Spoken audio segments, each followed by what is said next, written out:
welcome to Plausible Deniability. I'm Michael Cross. And I'm Johnny Payne. And tonight we have a very special guest who will be on later. The Invisible Man. Part of the Invisible Man will be played by Brooke Bullock, who will be here later. Apparently, I'm told. I'm told. He says he's gonna be here. So the government wants you to believe. I'm Michael Cross. Now, if you do want to see Brooke and I in person, I think we're gonna be at the MiniCon this Saturday. That's in Memorial. See, I want to say Memorial. I gotta have Brooke here. He's got to sell it. I don't know. It's at the Bulldogs. It's a Brooks school, right? Yes. And then Memorial. Is that Memorial? Okay. Yeah. There we go. Anyway. Home of the Bulldogs. By the way, before we get started, I gotta say, Extra Life, congratulations to everybody who came down to Extra Life at Game HQ, raised just over $15,000. That was just in-house. I think there were other things going on. I mean, I think our thing raised like $500. So, there was other monies going in, but that just in that 24 hours, just a little bit over $15,000, which is phenomenal. And so congratulations to Extra Life. I think that they have, Amber and Matt have created their own 501c3, which is really cool because we're going to make Extra Life of Oklahoma, something really special. So right on. Yeah, I showed up middle of Saturday at Game HQ, and they're not sponsoring the show unless they want to. But I was walking around, and I made my way over to their table, and I asked Matt, I said, is it a smaller turnout? What's happening? And I've forgotten, Game HQ was remodeled, and they took over the space next door. Mm-hmm. So it was the same turnout. There was a lot more room, easier to walk through the game room. Before you had to, walk sideways through everything and around people, and there was one path. I remember, Michael. Yeah.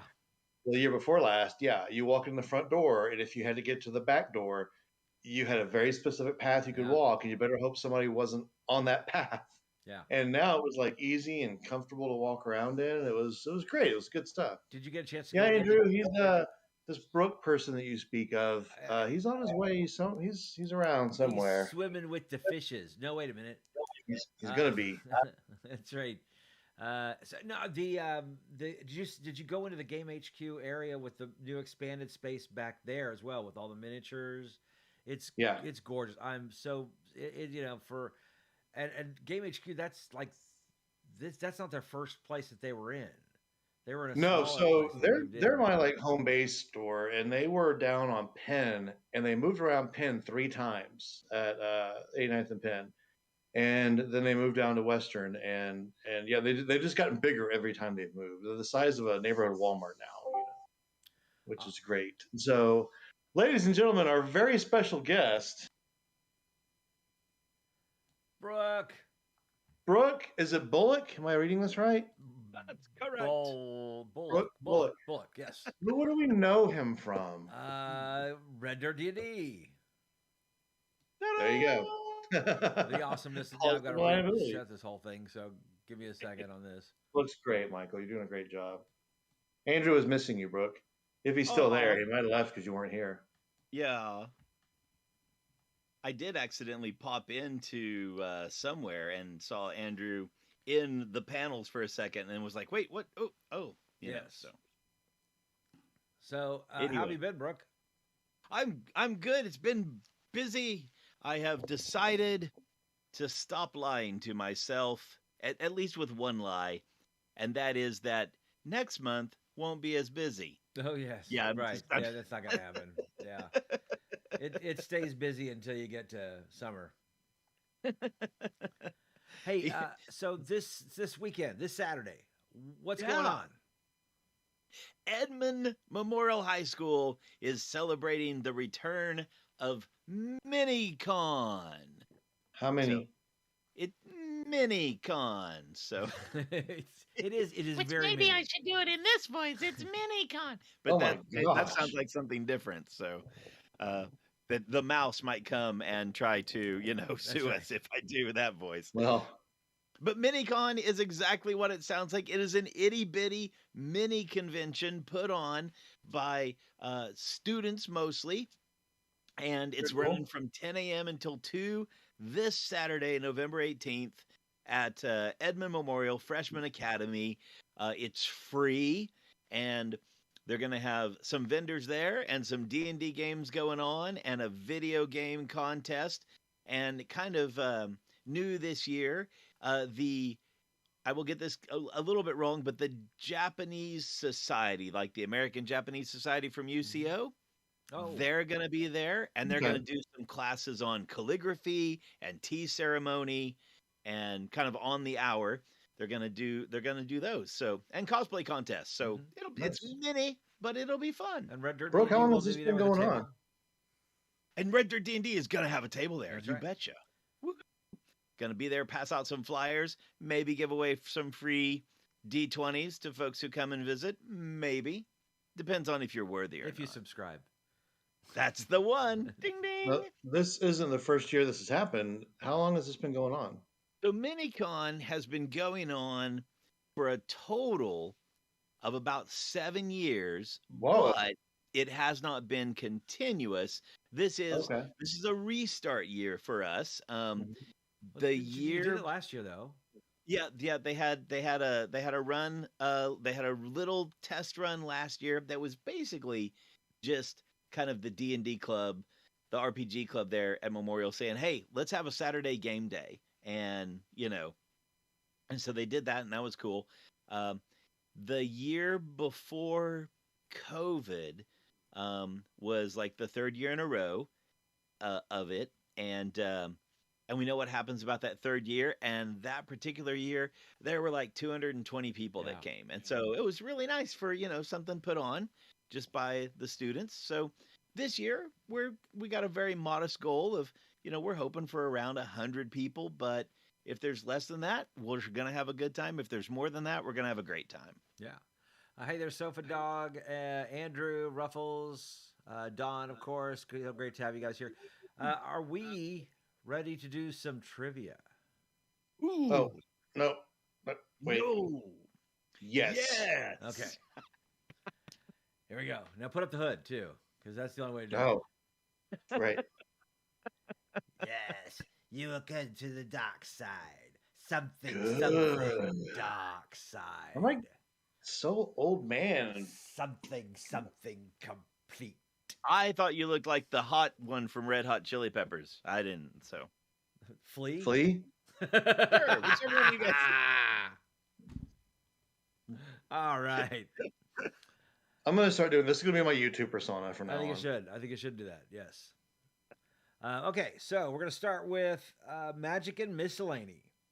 Woohoo! It's a weird one for Magic and Miscellany. All right, here we go. In Greyhawk, which god carries a golden rod wound with silver gray threads called the Spindle of Fate?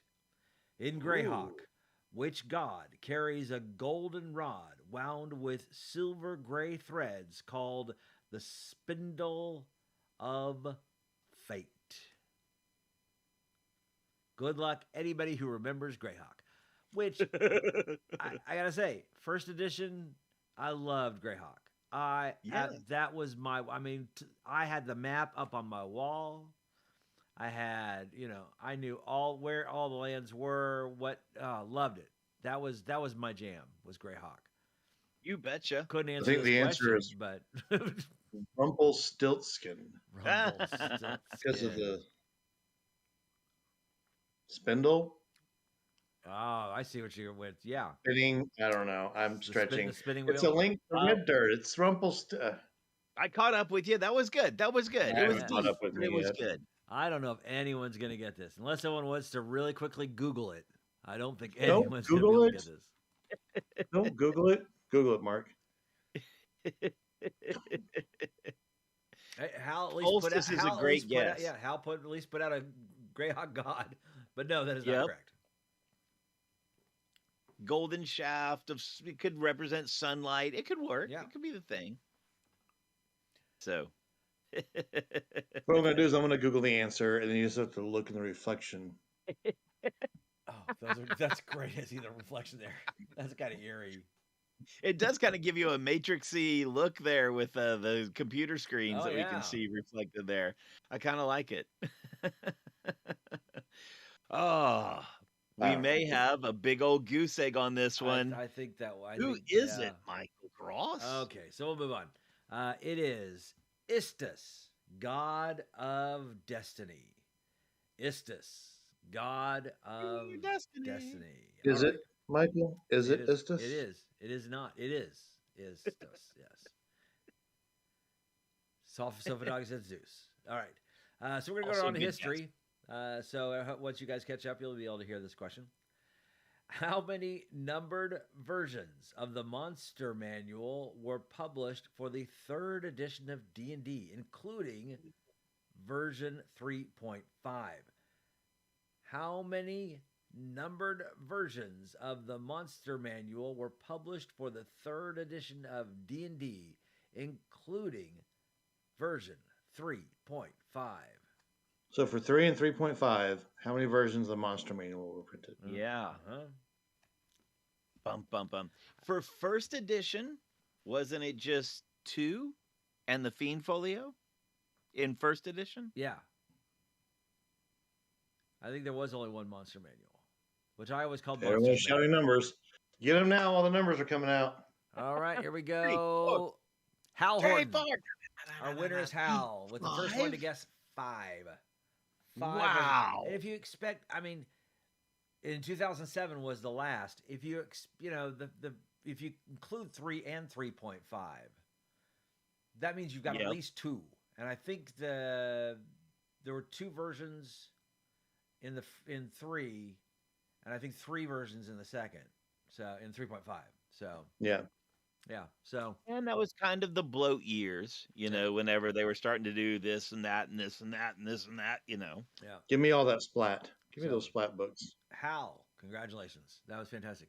I think 5th edition is coming up on one of the longest edition runs, isn't it? When did 5th edition come about? 2014. It's celebrating its 10th year next year. Yeah. And of course, 3 and 3.5 was only for 8 years. Yeah. And 4 was only for 6. I think 2nd edition may be 2nd edition was 11 years. That was from 89 to 2000. And the 1st edition was from 77 to 89. So that's 12. Yep. Now, of course, the basic was from 76 to 2000. So long beat that one. Yeah. All right. Monsters. Rawr. Which one of the following oozes has been known to develop psychic abilities? The black pudding, the gray ooze, or ochre jelly? Which one of the following oozes has been known to develop psychic abilities? Black pudding, gray ooze, or ochre jelly? Which black pudding is just fabulous. I love the idea that it's the dessert that tries to eat you. You can never be too sure which one it's going to be. I feel like one of the hyenas from The Lion King. I want you to go, say it again. The way you did oozes. Say it again. Say it again. Oozes. I love the idea that the reason why there are gelatinous cubes in dungeons is because that cleans up your dungeon. It was a mage who went, this is just, and the sewers and the thing, I'm just gonna it'll be great. And then the 1950s blob movie, just goes womp, womp, womp, womp. Here's some weird trivia for you. People are saying jelly. I just learned this week that most gelatin products are made from horse bone marrow. That you can make 360 some odd cups of Jello from one horse. Yeah, it's bone marrow. It was a big conversation at work one day. That's why boxers should have learned how to read, man. I think it is Ruffles and Falcor with gray ooze. Gray ooze. Gray ooze. Hey, I got an English teacher on here. What is the difference between gray, Grey, and gray, Gray? I honestly can't tell you definitively, but my guess is that it has to do with that weird British American split that we do. And that's my guess. But even I don't they are totally interchangeable now. Yeah, they seem to be anyway. Completely. And most things are very interchangeable now. But yeah, Brooke, when I'm writing emails throughout the day, sometimes I'm like, wait a minute, which version do I use? And I Google it, and the answer is almost always there. Then there's the British version, and it has the other spelling, and then it's like they're interchangeable. Do whatever. Yeah. I prefer gray with an AY for the color. I don't know if that's just like what I saw on the Crayola markers when I grew up, or from living in Oklahoma. Yeah. I don't know. And the reason I ask is because a gray ooze on here is GRAY, and Ruffles and Falcor, you still got it right, Ruffles and Falcor, but he had it GREY, and I really do think it's interchangeable now. I don't think there's, but anyway, yeah, it's one that is a it's that one's a armor. color and one is go. Sorry.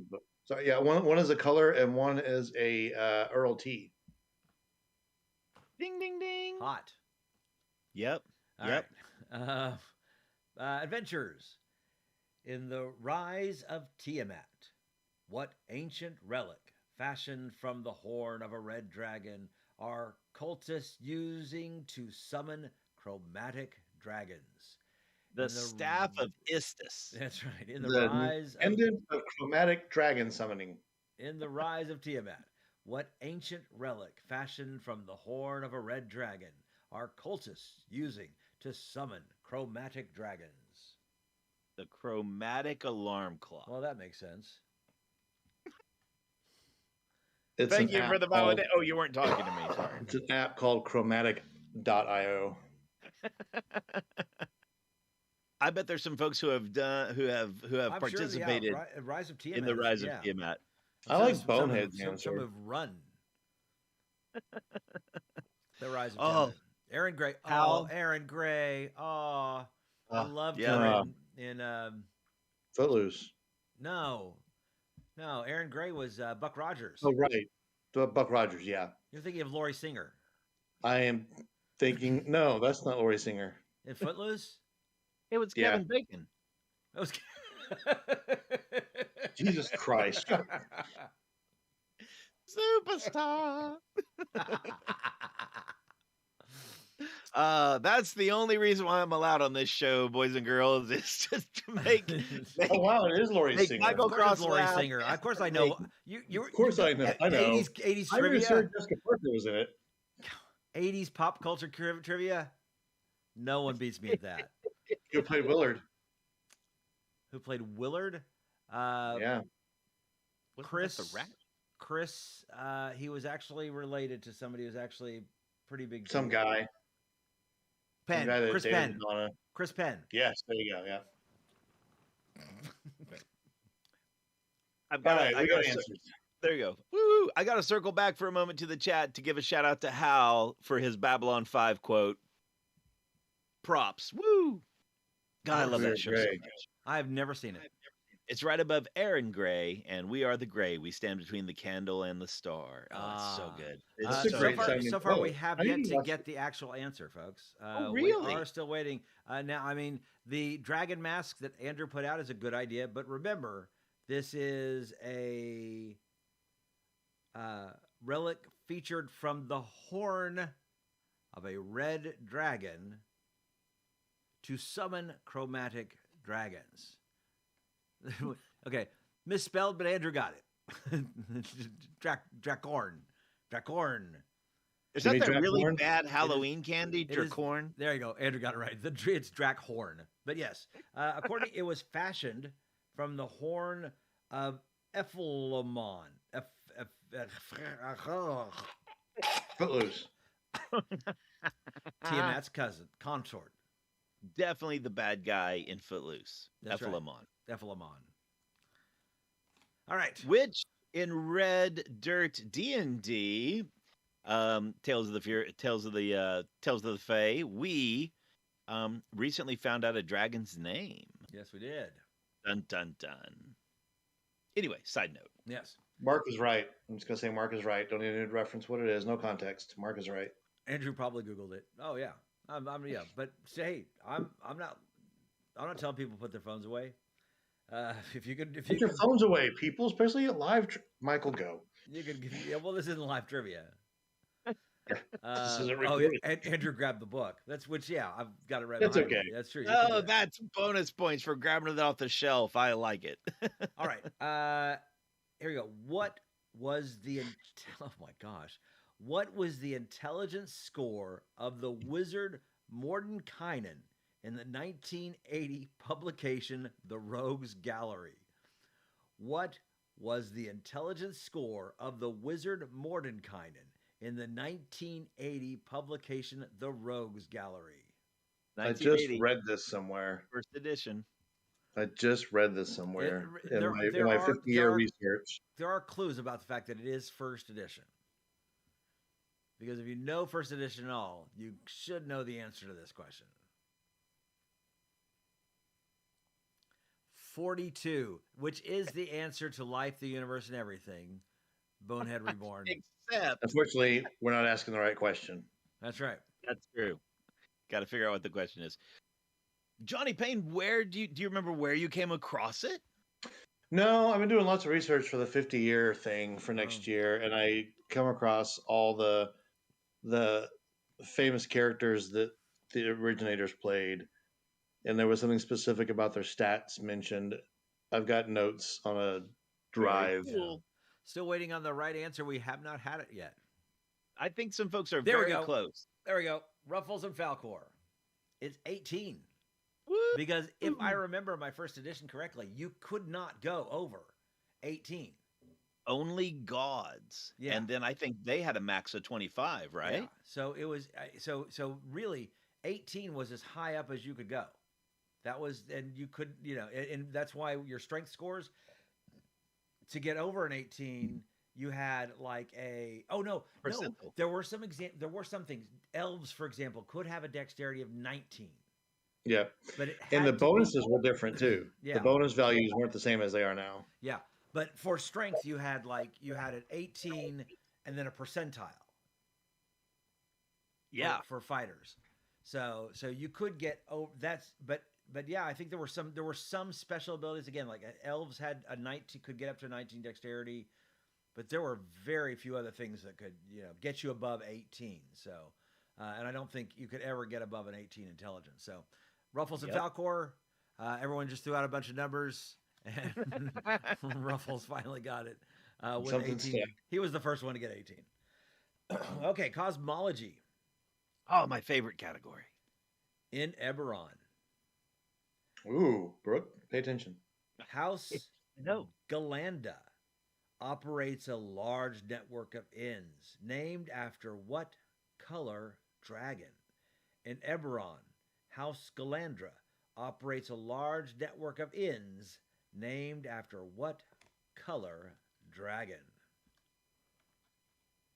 For campaign 3, we'll pull some wisps of Eberron in for campaign 3 of Red Dirt. But I'm not very versed with Eberron, although I did pick up when there was Amazon Day. Yes. And I got it for like half price. And Aiden I bought him last 2 or 3 Christmases ago, an Eberron book that was written by the guy who created Eberron. It's a second book that was put out only on DM's Guild. Oh, very called cool. Exploring Eberron. And it was, and here's a hint. My character comes from Exploring Eberron. Oh, so yeah, it's using that third party. That's cool. I cannot remember his name for some reason. It's completely skipped mine. If anyone can remember that one, there's a little bonus trivia. Who wrote? Not a jab at anything either, but 4th edition is rich in Eberron lore.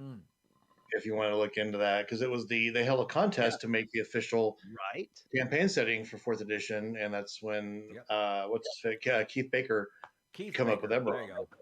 Yeah. Okay. I'm sorry. I have shirked my duties here. The first one to get the answer correctly is Ruffles and Falcor. Gold. With Final answer. Gold. Which I was going to say, I think it might be a little misleading because it says color. And yeah, gold is a color. But technically, when you're talking about dragons, you don't think color.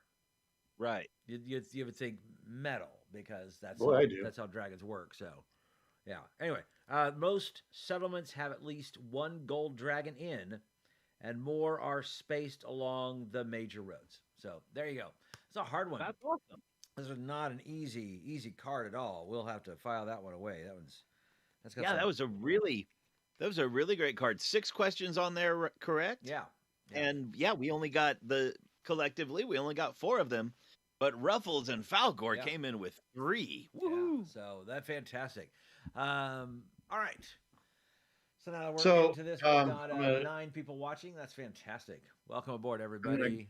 I'm going to get rid of this now that trivia's over, but if you need me, I will be in the cabin in the woods writing my manifesto. Yes, you will. Hey, Johnny's back. Johnny. Hey. Man, that dark master that kind of overtakes you. Oh, man, that guy was the pasty master. That was So some big things going on. I want to talk about this. There was an article from NPR as I was hosting Morning Edition at KOSU. A. Martinez had an interview with. Why am I hearing an echo? I'm hearing an echo from somewhere. Someone's YouTube not muted? No, it's not. It's gone. Okay, maybe it was me. Anyway, so A. Martinez had interviewed Glenn Weldon from Pop Culture Happy Hour about the lackluster appearance of the Marvels this past weekend. And Glenn Weldon is not a man who usually likes things. So the fact that he likes Marvels makes me really excited about seeing it. I've not seen it yet. Yeah. Nope. I probably won't see it. And it has nothing to do with Marvels. I know that there are people out there who are,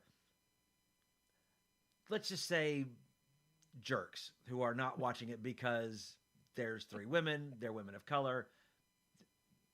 That's not the reason, obviously. Jerk is a great word for that. Yeah. Well, there are other words, but this is a family-friendly podcast. Anyway, but there are. It didn't have the appearance that it had, and Glenn Weldon, A. Martinez are trying to figure out why they didn't. First off, there is the problem with the strike. That the actors couldn't go out and really push it. But then they're talking about, is it the end of comic book movies? Are we now finally seeing the ending of this arc? I don't think so. Although I will tell you, I've seen things come and go. Westerns, rom-coms of the 90s, John Hughes man, movies. Buddy cop movies. Yeah. With dog and man. John Hughes movies. I mean, everything has its time in the sun. And comic movies, I've always known, was having its time in the sun. They definitely.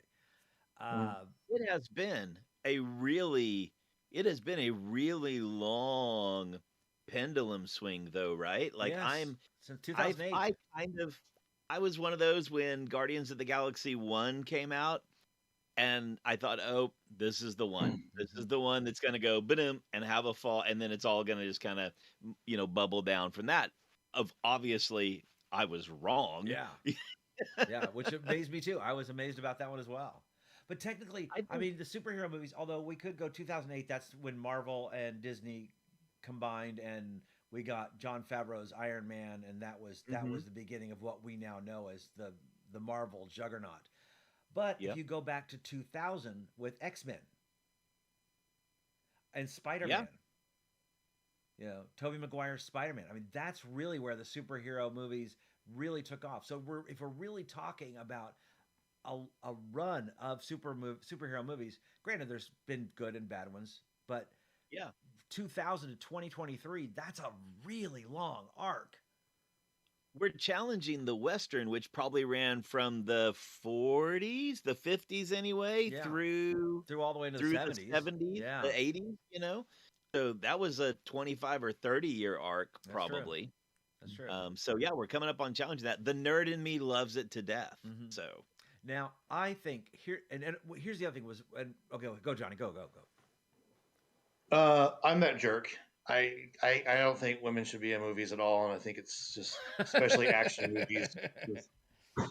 The comments of Johnny do not represent Red Dirt D&D. It's staff or me. Yeah, no, I think there's a lot to be said about it. I do think fatigue is a big thing. I do think when they're talking right now about bringing back some characters who like permadeathed at the end of Avengers, at the end of Endgame and such, and that takes away from that powerful moment. And it's like, oh, it's nothing now, and so that's kind of like making people go, oh, so Tony Stark's going to come back and be alive, because that's stuff that's being talked about. And although that wouldn't be unusual kind for comic books. Do what? Although that wouldn't be unusual for comic books. That's true. I mean, it wouldn't, but yeah, you're right. It wouldn't. But I think the movie. So here's the thing you got to separate. There are people who love the whole MCU and haven't read a comic book. Right.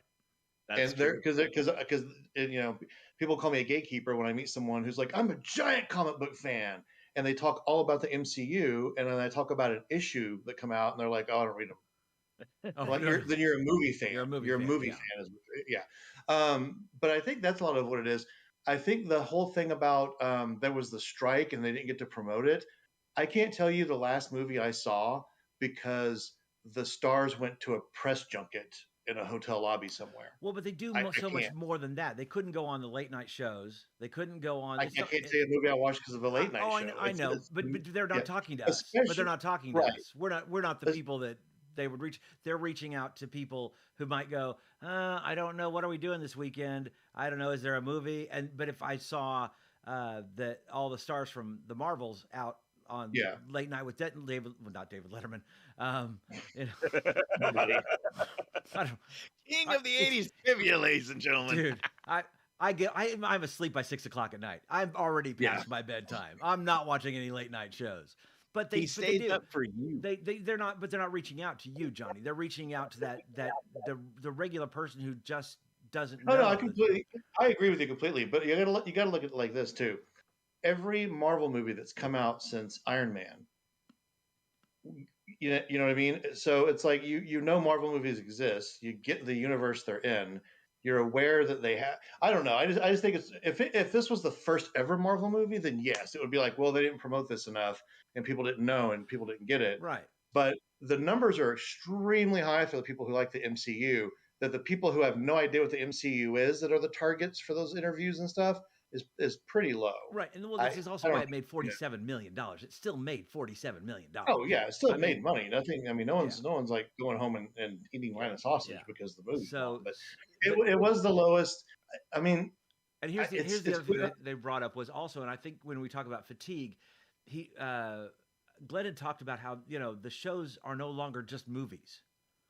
That's what it used to be. Every year you'd see maybe 2, maybe 3 movies, but now there's shows, and of course 2 of the stars that are in the Marvels are from the movies, from either Miss Marvel from the television show Miss Marvel, or from the WandaVision, and so Rainbow. Yeah, so they're a lot of people are going, well, so I have to watch these television shows, and there aren't a lot of people watching the television shows. They're like, oh, I'll go see a movie, but you mean I got to catch up on several hours worth of television shows to understand what's going on with Miss Marvel and all? And I think people go, no, I'll go watch. Yeah, a lot of people are saying about Star Wars with Ahsoka. It's like you shouldn't have to watch, 5 seasons of one show, 6 seasons of another show, the last half of a season of another show, 3 movies to understand Ahsoka. But then there's that group out there that's us, where we're watching those anyways, and it just happens. And so that's what I'm looking at is all the people who watched every other MCU film. Where were they for the Marvels? They knew it was coming and they knew what it was about without having to have a Letterman interview, you know. And here's the one that they didn't bring up, and here's what I got to say. This is the reason why people didn't show up, because it's the reason I didn't show up. Ready? I can go spend $10, $12, $13, $14 per ticket to go sit in a seat. I mean, granted, the seats are nicer now. You get to sit back and get to recline, but you're still sitting in a dark room with a bunch of people, and COVID is still around, not to mention the flu and other crappy stuff. Yeah. Or I can wait 3 months, folks. And buy it on Amazon for one price, and everybody in your house can watch it. 3 months, and it comes on Disney Plus. There are some people saying it might be on Disney Plus in December. Golly. Okay? Disney is shooting itself in the foot. Yeah. By saying, oh, well, don't worry about going to see a theater because it's going to be on Disney Plus in 2 to 3 months. Yeah. I used to go see Marvel movies because I didn't want to be worried. I worried about spoilers. But I can actually kind of wait a month and a half. Michael, do you remember that used to be a sign that a movie didn't do well in theaters? If a movie came out and it was a huge major hit, you didn't see it at Blockbuster for a year. Oh, completely. If a movie came out and it tanked, you'd see it at Blockbuster in a few months. Right. Or HBO. That used to be a sign of weakness. On HBO, yeah. And of course, I mean, and a lot of people out there way too young to know this, but there's a reason why people saw Star Wars like 1,000 times, because there was a time where if you didn't see it, you weren't going to.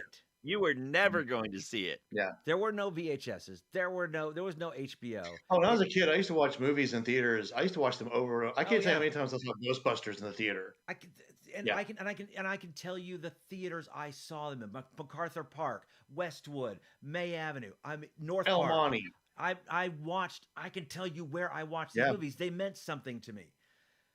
It's lost. I'm not arguing. I'm an old man. I want to see it on streaming. I don't want to get off of I feel I was talking at the group at my church Wednesday night about this. They were talking about Killers of the Flower Moon. I'm like, okay, I can tell you right now, Killers of the Flower Moon is gonna be a great movie. They're talking, Oscar nods. They're talking all this stuff. I don't want to see it in a theater. It's 3.5 hours long. I want to see it on my sofa when I can pause it, go to the bathroom, get something to eat. If it's going to be heavy. So I'm like, there might be a moment where I look over to, and Kimberly and I have done this. We've paused a movie and gone, do you want to wait till like tomorrow to finish this? Yeah. Same. I want to see Killers of the Flower Moon. It was made in Oklahoma. It's got some great people on it, great director, great actors. It's a great story, but heavy stuff. And I'm like, I don't think I want to sit in a dark room full of strangers for 3.5 hours. Going back to the Marvels real fast, another thing I've heard recently, and I wonder if the interview you watched mentioned any of this, a lot of people are getting fatigue now, whereas fatigue was being shouted, 5 years ago about the MCU. Mostly because of the Disney Plus shows, because they all have the same theme of building up to the thing. Yep. And then what's happening is the series builds up to the thing doesn't happen, and then it doesn't happen later on either in like another show. Whereas, and they feel like some movies are starting to do that, whereas before a movie had a beginning, a middle, and an end, and it had closure on itself, but then there was a cut scene that built up to the next thing during the mid-credit scene that built up to the next thing, and then the next movie would reference things from the previous movie, and that's how they tied them together. And now it's like, especially, and unfortunately, I know we're going to mention it, but like with Loki and Quantumania, what? But then also there's this huge thing going on with Jonathan Majors now that's throwing a major monkey wrench into that whole program. And we'll get into that in a minute, I know, but yeah, a lot of people people at work and stuff are like, I've kind of stopped watching the Disney Plus shows because they all build up to something that goes nowhere. Hawkeye got a lot of people excited, and then 2 years have gone now, and we've seen nothing from Hawkeye or any of the stuff that Hawkeye built up to. Yeah. We're being told it's coming. We're being told we're going to get it, but we haven't, like Echo, the character Echo. Well, we haven't gotten January. New series. Yeah, but Echo's coming in January. Yeah, I mean, it takes It a while. seems like it's been a while. Remember, you did have a strike. You did have a massive strike going on of writers and Right. actors this past year. But so that's thrown up. I mean, we were supposed to get Dune 2 this December next month, but that's been pushed back because of the strike. So the second half of the Dune movie, which I've been looking forward to. I think you're right in some aspects. I mean, Ahsoka is actually, let's not go away from Disney. Let's talk. Ahsoka is a prime example of a show that did nothing really. All it did was set up the next phase of Star Wars, you know, but to me, everything is just setting up the next phase. But I'm a fan. It's not gonna. You're not gonna turn me up. I am not going to not watch these shows. Okay? Oh yeah, that's what I'm saying. I'm gonna watch the movies. I'm gonna watch the shows. It doesn't matter. And the other thing I'm also saying is they talk about is the run of comic book movies over. Well, comic book movies. It's not been a run of comic book movies since 2008. It's been one genre. It's been one subset of the comic book movies. It's Marvel Disney. Let's face it. The DCU never worked. No. The DCEU never. They had some shining moments, but I would say you look at Marvel from 2008 to 2023. Their number of bad movies equal the number of good movies from the DCEU. Mm-hmm. Nothing ever. So as far as comic book movies, and there's been some good third-party movies that have come out, the comic books, but it's been Marvel Disney. So is the Marvel Disney run coming to a close? Maybe. Could DCEU finally get their act together and actually do something? Maybe.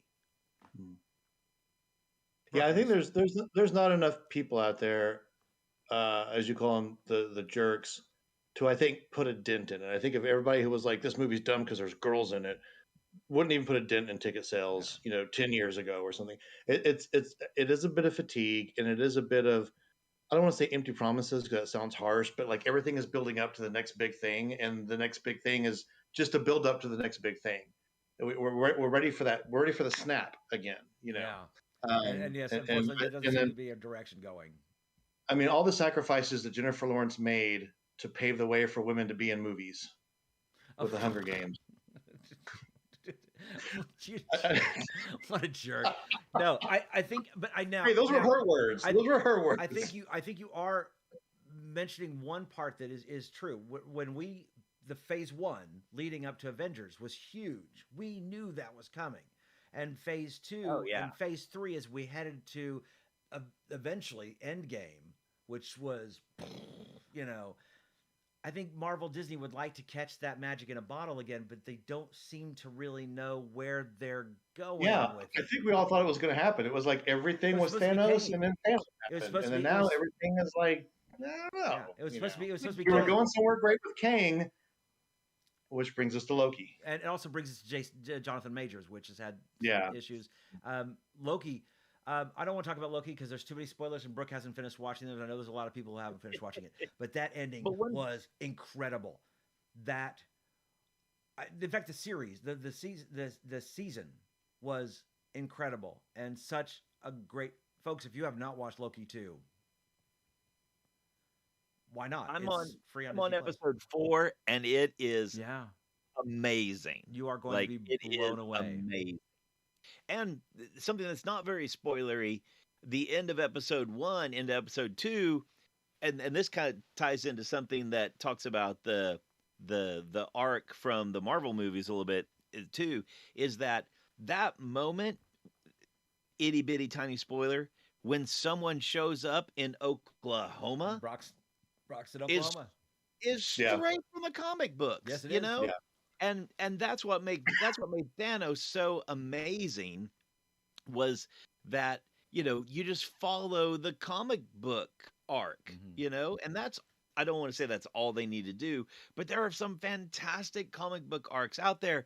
Grab those and follow those, guys. It's already written for you. Why redo it? Well, that's where Marvel has succeeded for 15 years. They have always taken from comics, Civil War, There's Winter Soldier. There's all these stories were Secret from Wars, Secret Invasion. Yeah.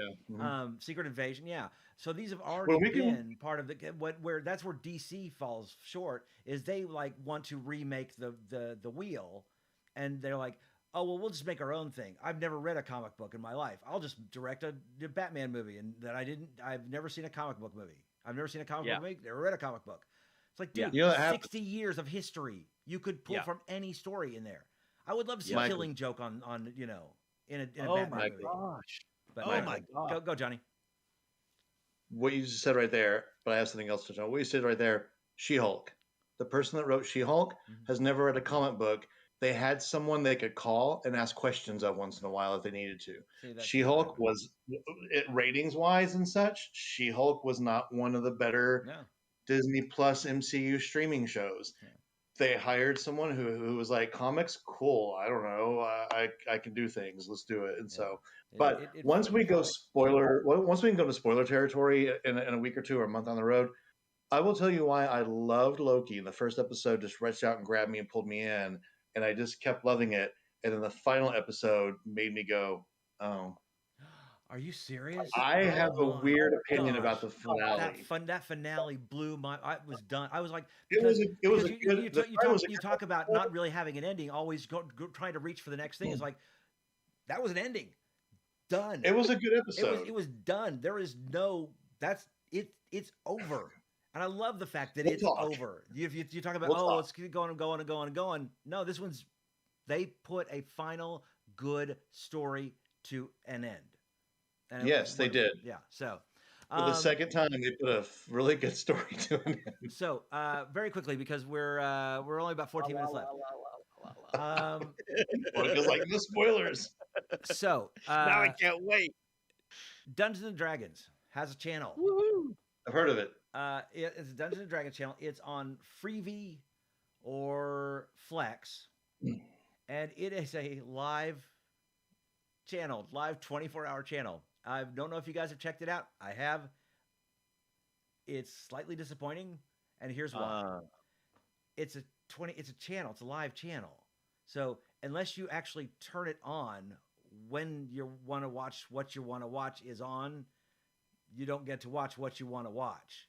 Oh man! And every time I've turned it on, it's been Rivals of Waterdeep, and I'm like, okay, it's just 5-6 people sitting around a table playing D&D. And to me, no music, no sound effects. It's kind of dull. Yeah. I'm like, they're just. Yeah, production value is interesting with it. And so, but there's some interesting shows. They got Heroes Feast, which is basically this cooking show using the Heroes Feast menus.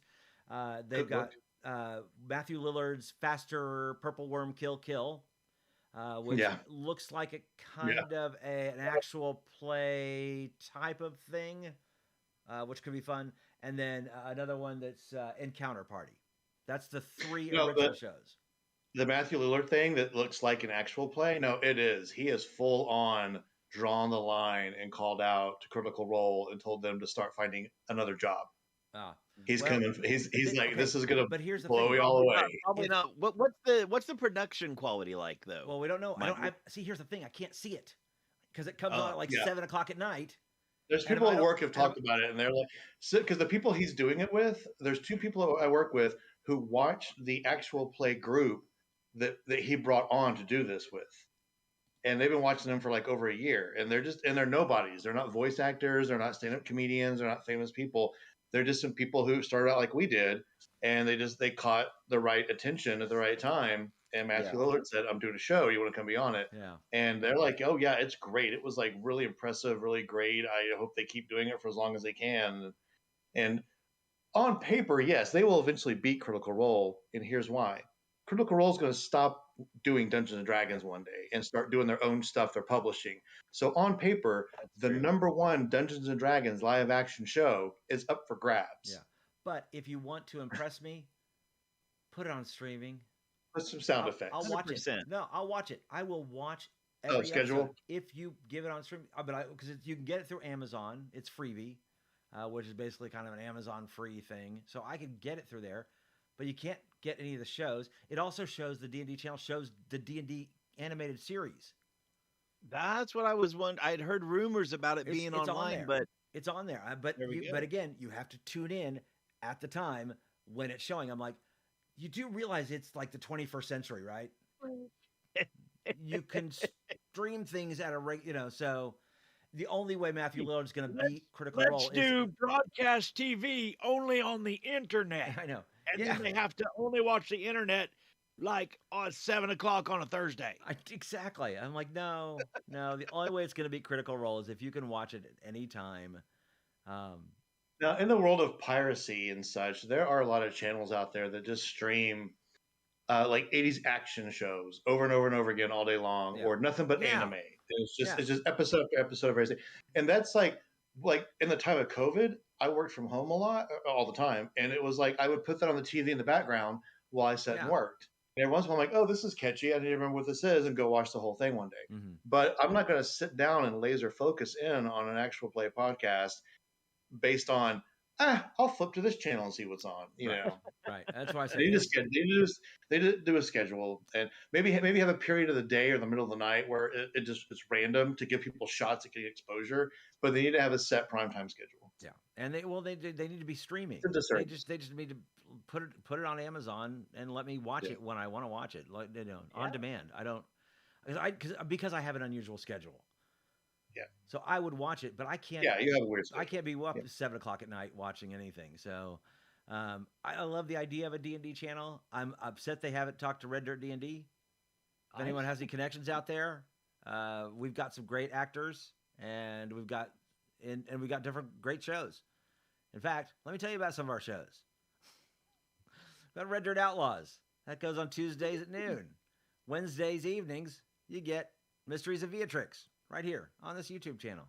I think it's pretty awesome. So, and of course we got the regular podcast. So, and tell your friends about it because it's awesome. Music, sound effects, like a classic radio show. It's pretty awesome. Pretty cool. Anyway, I like Michael Ross just basically said, "I'm too good to hang around with you daywalkers. I need something on my schedule." I have been up since 2 o'clock this morning. I know you have, buddy. And you look awesome. Oh, thank you so much. You look great. And you look. What are we talking about now? Looking good, feeling good, Willis. All right. So Mark has said in chat, Ruffles has said, do you think Marvel Juggernaut is going to change direction because of an alleged misdemeanor? Apparently, they have all but announced that they're just going to completely get rid of the Kang storyline, I guess. It's interesting because, like, when everyone got mad at Gina Carano and then Disney was like, well, let's get rid of her, they also got rid of all the upcoming shows she was going to be in. Yeah. So Jonathan Majors has done his thing now, and everyone's like, get rid of him. And Disney's like, okay, cool. And so now they're going to drop Kang. And which is weird. I don't understand that because it's the whole point of the multiverse is the fact that it could be anybody. It doesn't have to be. So we have an alligator Loki. Yes, you can have a different looking Kang. No one's going to get mad about it. And if just think back to what we had, and imagine if like during this, imagine like right before not Endgame but the Infinity War, Josh Brolin did something. He got a DUI, and so Disney's like, "Oh, no more Thanos." Yeah, and we just started over with a new story. Right. I do think that there is also the argument. So we're back to Marvel now. Go see the D&D television show. Let us know how that works. Yeah. So going back to Marvel, I think you're also right. Is not only is it stretched too thin as in watchers, it could be stretched too thin in like the minds who create this stuff. That the people who would have come up with a much better idea, like for example, you don't necessarily need to have Josh Brolin playing Thanos. You could have somebody else dress up. It's makeup, right. You know, maybe they can't come up with a better idea because you've just stretched the talent so thin. Yeah, they could keep Kang going. They could. And there's so many articles out there about the people who could play him, and then there's also the possibility they might have been. It might not have anything. They might be dumping Kang. We're all going, oh, it's because of Jonathan Majors. It might not be. It might be they looked at the storyboard and went, well, this story isn't actually that good. They might have dumped it for another reason. We never know what's going on in the boardrooms and in the writers' rooms. They might have looked at this storyline and went, "This is not doing anything." And when the writer's strike was over, a lot of studios did pop up and say, "Hey, all the stuff you heard that was upcoming before the writer's strike, well, like 2 or 3 of those are just scrapped now." So I think it did give some time to reflect. And make people make some tough choices. Well, and also, I mean, I was totally supporting the WGA and the actors' strike. I totally support our actors and our writers. They deserve everything that's coming to them because they are very talented and certainly do. But I thought the strike was actually kind of a good thing for those of us who saw this just so much stuff.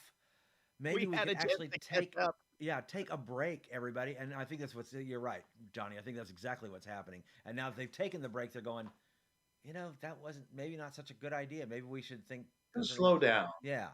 Although when you say about collectively doing stuff, and you're talking about how anybody could play Thanos, in my mind, it's they have someone like for every show they've done on D+, someone different has been in charge of that show. Mm-hmm. And I'm trying to imagine Star Wars, if George Lucas made the first one and then came back and made the 4th one and then came back and run a season of Clone Wars. It would be terrible. You're absolutely right. You got to get a small, tight-knit group and keep them together. But unfortunately, in today's day and age, if that tight-knit group isn't cast right, then people are going to get upset. And so you got to give everybody a chance to make a show now. And you end up with people who've never even read a comic book and have no interest in it. They just want the job doing it. Right. And then She-Hulk fails. Yeah, well, and then and no one has called me. No one has called you. I could be the screenwriter. It's been proven in chat.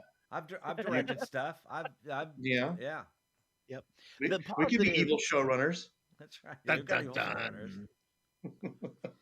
Trademark. Cool. No. I just recently saw, while we're on comic books again, the new Miles Morales film. Oh yeah, visually, it's on Netflix. I have yet to see that. So visually stunning. Visually. Spider-Man 2 across the. This is one across the Spider-Verse. It's you gotta watch it at least twice. You have to watch it at least twice. You've seen it, right, Brooke? Oh yeah. Terrible ending. It's fantastic ending. Terrible ending. Fantastic ending. I'm looking forward to it because that's on Netflix and I haven't yet seen it. I really want to see that. So yeah.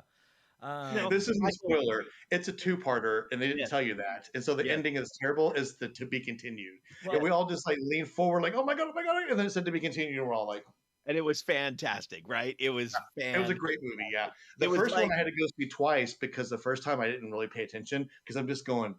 Oh, I know. You're watching all the visuals. Yeah, all the things in the background, and then you guys probably heard about you probably heard about how Take care, Hal. They see you later, Hal. How they different parts of the country had a slightly different ending, not slightly different ending, but had slightly different moments in the movie.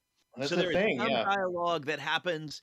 There's some dialogue and somebody walking by that happens in one movie that when we saw it in Oklahoma, we had a different line spoken and that person never walked by. Like, MCU did that with one of their films where the post-credit scene that you got depended on where in the country you were. They all related to something, but you eventually had to get on YouTube to watch all of them if you wanted to see all of them. So it's like Clue. Yeah. So it's like Clue. Yeah. More like the old RPGA. If you want to play this D&D module, you had to live in the northern part of the country. Yeah, that's right. And I have heard that there is now talk again. Although I think you're right, Johnny. There were a lot of things where they said, "Let's scrap some ideas." I think there's some ideas that they kind of weren't all that great on. That they're kind of thinking, "Oh well, maybe we need to revisit this." And I think the Dungeons and Dragons movie is one there. Didn't Hasbro sell the Has films or whatever they called it? They sold E1, which was their entertainment. Yeah. But that's, I mean, if Paramount wants to do a Dungeons and Dragons movie again, I say go for it because they did a great job with this last one. So, and it doesn't, I mean, it doesn't have to be as big. Just guys make Dungeons and Dragons shows. Well, Michael, here's I don't know if you've heard this one. You can look it up after the show if you want to. I know we're about to end. Have you heard what happened to Joe Manganiello? No. Apparently, he made a pilot and gave it to Wizards and gave it to Hasbro, and they said, "Oh my God, move over Game of Thrones. This is amazing, but we're sorry, we don't want to do Dragonlance." I know. So hopefully he does a Zack Snyder. When Zack Snyder took his script to Disney and said, he took an outline to Disney and said, "I want to make a Star Wars film." And Disney said, "Great, do it." And then 6 months later, they said, "Never mind." They called Zack Snyder and said, "No, you're not going to do a Star Wars film." So now he's doing it on Netflix, and it's become.